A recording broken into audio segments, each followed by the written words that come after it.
के 75 साल पूरे होने वाले हैं, क्या कुछ उसमें नया कलेवर के रूप में आ रहा है, क्या कुछ दे रहे हैं, कितनी प्रतियां छप रही हैं, कुछ बताएंगे कुछ? राष्ट्रधर्म एक परंपरा है। देश 15 अगस्त को आज़ाद हुआ और 31 अगस्त को राष्ट्रधर्म का पहला अंक निकला। श्रद्धेय अटल जी की पहली कविता हिंदू तन मन हिंदू जीवन रग रग हिंदू मेरा परिचय, ये पहली बार राष्ट्रधर्म के माध्यम से पूरे समाज में, देश में ही क्या पूरे विश्व में गुनगुनाई जाने लगी। और पहला ही अंक 8000 छपा राष्ट्रधर्म का। उस समय जब अंक 100-200 छपा करते थे, आप कल्पना नहीं कर सकते कि 31 अगस्त 1947 को देश के स्वतंत्रता के 15 दिन के पश्चात ही राष्ट्रधर्म का पहला अंक आया, वो भी वैचारिक अंक आया। श्रद्धेय अटल जी उसके प्रधान संपादक बने और पहली बार हिंदू तन मन हिंदू जीवन रग रग हिंदू मेरे परिचय की कविता देश और समाज के सामने आई। उसके बाद जो परंपरा चली राष्ट्रधर्म की, वो आज 75 वर्षों के बाद भी उसी परंपरा को लेकर कि कोई बतलाए काबुल में जाके कितनी मस्जिद तोड़ी, भूभाग नहीं सत मानव के हृदय जीतने का निश्चय, इसी परंपरा को लेकर, यही भारत की परंपरा है, इसी परंपरा को लेकर राष्ट्रधर्म 75 साल की सतत साधना से चल रहा है। और आनंद की बात है कि देश की स्वतंत्रता का उत्सव भी भारत मना रहा है 75 वर्ष का, और राष्ट्रधर्म भी 75 वर्ष पूर्ण करके आगामी 30 नवंबर को एक बड़ा आयोजन पूरे देश विदेश के लोगों को लखनऊ में बुला करके उस राष्ट्रधर्म की परंपरा पर 75 सालों का जो गौरवशाली इतिहास है, उस इतिहास को लेकर हम एक विशेषांक भी लेने जा रहे हैं। और पहले इस अवसर पर, पहले श्वेत श्याम निकलता था जिसको हम ब्लैक एंड वाइट कहेंगे, अब अगस्त से ही उसको रंगीन कर दिया गया है पाठकों के लिए। और कुछ सामग्री में भी, अब इसको हम कहते हैं वैचारिक पत्र तो है ही, वैचारिक के साथ साथ पारिवारिक पत्र भी बने। इसके लिए घर में छोटे बच्चों से लेकर के और हमारे गार्जियन जिसको हम अभिभावक कहते हैं, बुजुर्ग, उन तक की सामग्री हम राष्ट्रधर्म में दे रहे हैं। और साथ में नवांकुरों के लिए, अभी थोड़ी देर पहले आपने प्रश्न किया था कि युवा नहीं जुड़ रहे हैं, तो उसको नवांकुर एक अलग कॉलम बना करके ऐसे जो उदीयमान साहित्यकार हैं उनको हमने राष्ट्रधर्म से जोड़ने की कोशिश की है। और सबसे अच्छी बात यह है कि पिछले 6 महीने में लगभग 250 के आसपास नए लेखक राष्ट्रधर्म से जुड़े हैं। और जिस समय वैचारिक पत्रिका, साहित्यिक पत्रिका के रूप में चाहे कादम्बरी हो, चाहे धर्मयुग हो, चाहे सर्वोत्तम हो, रीडर डाइजेस्ट की जो हिंदी का रूप था, माया हो, ये सारी पत्रिकाएं बंद हो, नवनीत सब, लेकिन राष्ट्रधर्म जैसे ने अपनी सांस्कृतिक यात्रा, विचार यात्रा के 75 वर्ष पूरे कर लिए हैं। बहुत धन्यवाद।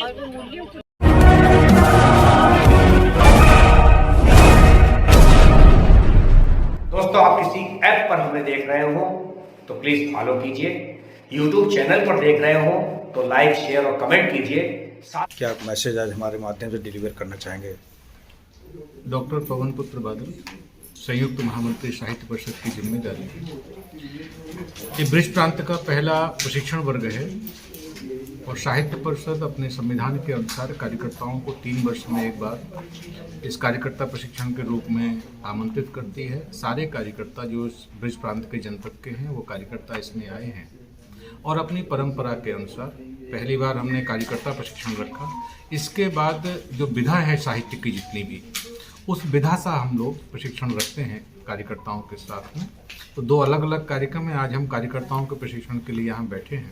आदरणीय ऋषि जी ने सारे विषय बताए हैं कि 3 वर्ष में जब एक बार हम मिलते हैं तो संगठन की भिन्न भिन्न गतिविधियाँ जो करनी है हमें, पीछे हम कर चुके हैं, भविष्य में जो हमें करनी है, क्योंकि काम का आधार अपना कार्यकर्ता ही है, इसलिए कार्यकर्ता के साथ विमर्श करके हम सारे कार्यक्रम भविष्य के तय करेंगे। क्योंकि न्यू में कार्यकर्ता है इसलिए प्रशिक्षण की आवश्यकता है।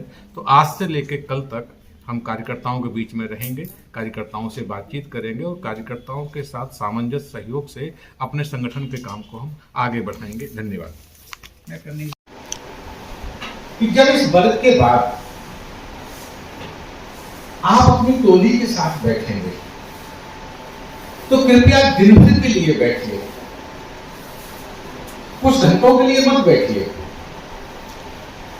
दृष्टि और सृष्टि, आप पूरे दिन के लिए बैठिए और अपने सभी परिचितों को बुलाइए कार्यकर्ताओं के साथ और अपने जिले की एक बृहद बैठक करिए जिसको भी नीलम बहन चिंतन बैठक का नाम दे रही थी, दिन भर के लिए और दिन भर के कार्यक्रम में एक वार्षिक कैलेंडर बनाइए, एक वर्ष का। जब आप कैलेंडर बनाएंगे एक वर्ष का, तो उसमें अपने यहाँ सनातन परंपरा की तिथि कौन सी है, त्योहार कौन से हैं, दिवाली कब है, दशहरा कब है, रक्षाबंधन कब है, करवा चौथ कब है, ऐसे जो अपनी परंपरा के उत्सव हैं, उस समय हम मिलन का कोई कार्यक्रम कर सकते हैं, लेकिन कार्यक्रम को उस समय बचाएंगे। वो आपके सामने पहले से रहे कि ये जो अपनी परंपरा के उत्सव हैं, इन तारीखों में हैं। कुछ उत्सव तो एक हफ्ते चलते हैं, जरा उस समय को हम अलग कर लेंगे। फिर जो बचा हुआ समय है, उसमें हम वर्ष भर की पूरी कार्य योजना बनाएंगे। ब्रज प्रांत के प्रशिक्षण वर्ग में हम मौजूद हैं और यहाँ पर उत्तर प्रदेश ही नहीं बल्कि तमाम प्रांतों से लोग आए हुए हैं, साहित्यकार आए हुए हैं, बुद्धिजीवी वर्ग के लोग आए हुए हैं।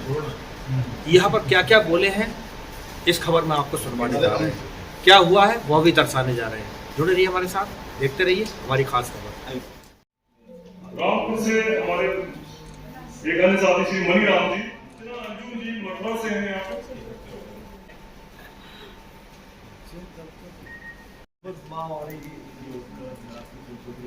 करता है बिजनेस बदली संजीव गंभीर जी हैं। हो गया करता उनका स्वागत है। अभी जो हमारे कार्यकर्ता के संदर्भ में एक बहुत ही सुंदर और कमर सिंह जी को ताली बजा दो। जिले के उपाध्यक्ष हैं।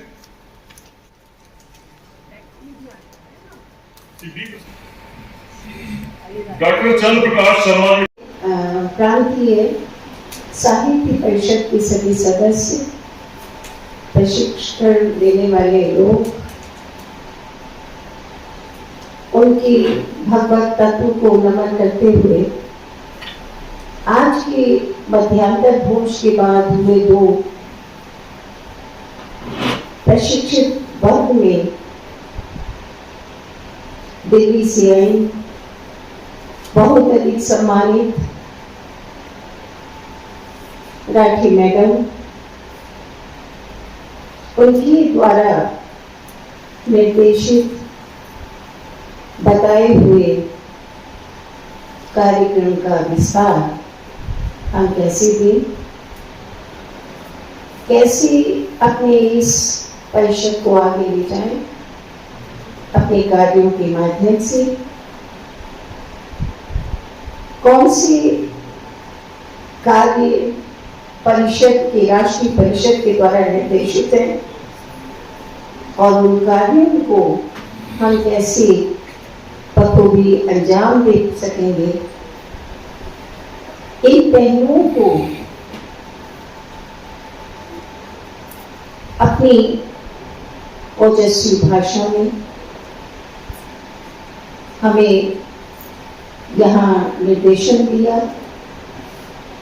और मान हमारा प्रशस्त किया। इसके लिए हम आपके मैडम बहुत बहुत आभारी हैं। बादल जी, जिनका आज ये दूसरा वक्तव्य था इस चतुर्सत्र में, आपने भी बहुत सारे आयामों को यहाँ बताया कि हम कैसे अपने परिषद को विस्तार दे सकते हैं, लोगों की समरसता का भाव कैसे बढ़ाकर हम लोगों को अपने साथ चलने के लिए जोड़ सकते हैं।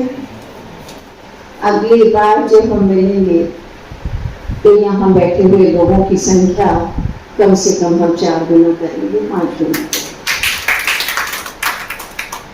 मैं यहाँ सब मेरे साथी प्रशिक्षण प्राप्त करने के लिए हम लोग सब बैठे हैं। मैं बड़े ही आदर और सम्मान के साथ इस परिषद की ओर से बरेली की सभी इस इकाई के सदस्यों की ओर से आपका बहुत बहुत अभिनंदन करते हुए